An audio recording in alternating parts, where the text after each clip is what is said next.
He has disavowed it. This is not his agenda. He has his own campaign agenda. It is not Project 2025. No, it's Agenda 47, which is exactly the same as Project 2025. And you can say that as many times as you want, Scott, but it's not true. A liberal CNN commentator shut down not one, but two very obnoxious, very smug Trump supporters in an explosive panel about Vice President Kamala Harris's Washington, D.C. rally. And it was glorious, and we have to talk about it. But before we do, if you end up liking this video and you want to support the channel, please be sure to hit the like, subscribe, and alert bells before you go.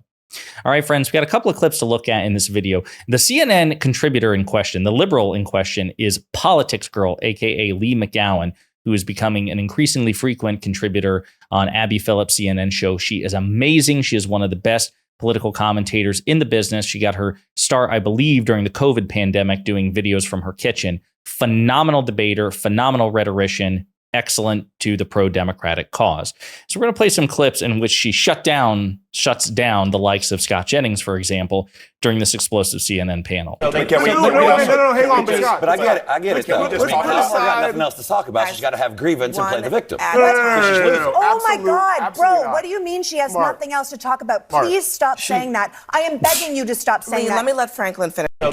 So she's going to go into detail, but that was Leigh McGowan getting very fed up with these two Trump supporters. I was going to say Fox News hosts, where they'd probably be more comfortable, as they tout the lie, as they continue to peddle the lie. The Vice President Kamala Harris has no policies on which to speak, even though during the very rally that they were discussing in Washington, D.C., the Vice President repeatedly laid out affirmative economic and reproductive rights related policies. That she's going to restore Roe v. Wade in terms of federal protections via Congress. She's going to pass a $6,000 child tax credit, that she's going to build 3 million new homes to lower the cost of homes, tax credits for startups, business startups, et cetera, and so forth. She goes into vivid detail.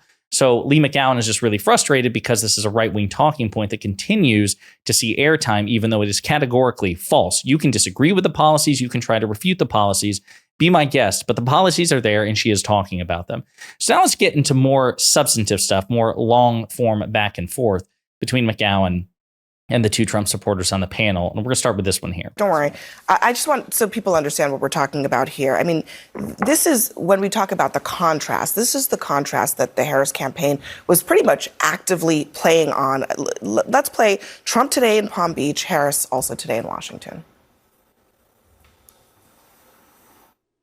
It's a campaign of hate. It's a campaign of absolute hate. And, you know, I said yesterday that she's a vessel. She is a vessel. They're vicious, and they're perhaps even trying to destroy our country. These United States of America, we are not a vessel for the schemes of wannabe dictators. The United States of America is the greatest idea humanity ever devised. Well, I mean, what do you make of that, Scott? Well, look, she's simultaneously trying to argue that only she can save the country. They've obviously put all their chips in on this idea that there are just enough people who hate Donald Trump and you just have to accept me as I am.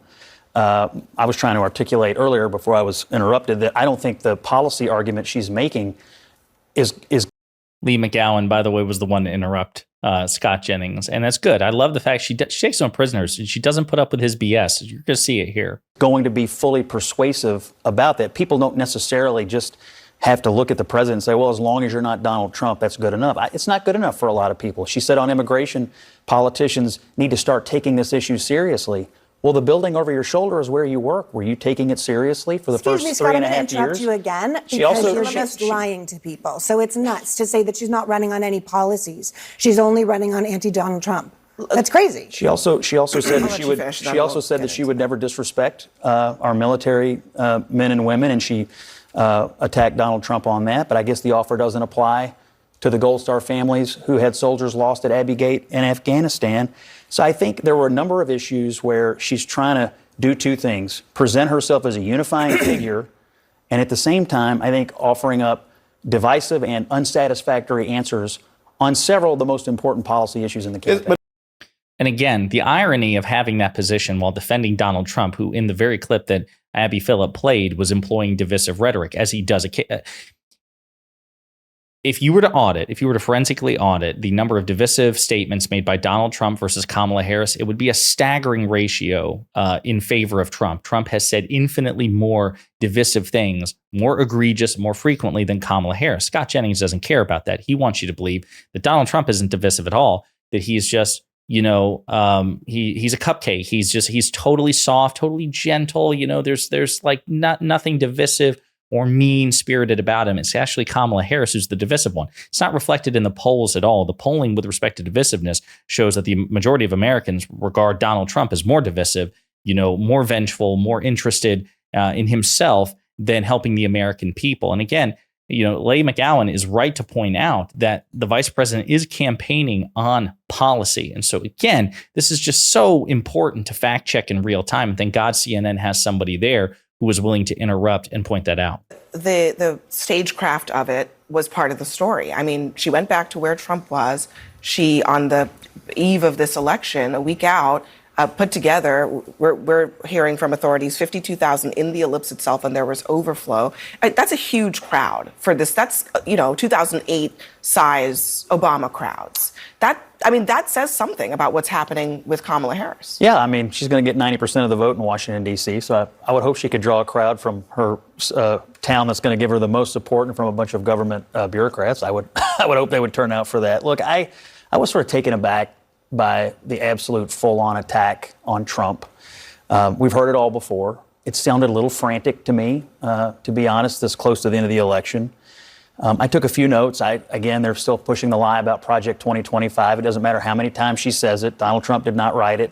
He has disavowed it. This is not his agenda. He has his own campaign agenda. It is not Project 2025. No, it's Agenda 47, which is exactly the same as Project 2025. And you can say that as many times as you want, Scott, but it's not true. So just to say here and say, I've said this a million times and it's not his plan. His plans that's a very smug way to look at me, my friend. The thing is that what we're doing is we're talking about what she's planning for us. And you're saying 100,000 people, she could draw that anywhere if it was in Washington, D.C. You're totally overlooking what she has done here. She's brought together 100,000 people to say, I look forward to the future. I will be a president for everyone and not just a president for the people that I like.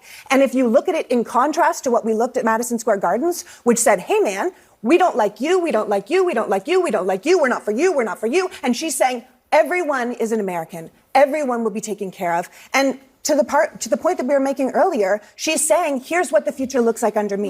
Let me play a little bit more from Again, masterful performance by Leigh McGowan. I love that she's just not putting up with Scott Jennings' crap. He is such a toxic contributor to CNN. He's so smug. He's been called out by Ellie Mistal, Eric Dyson, George Conway.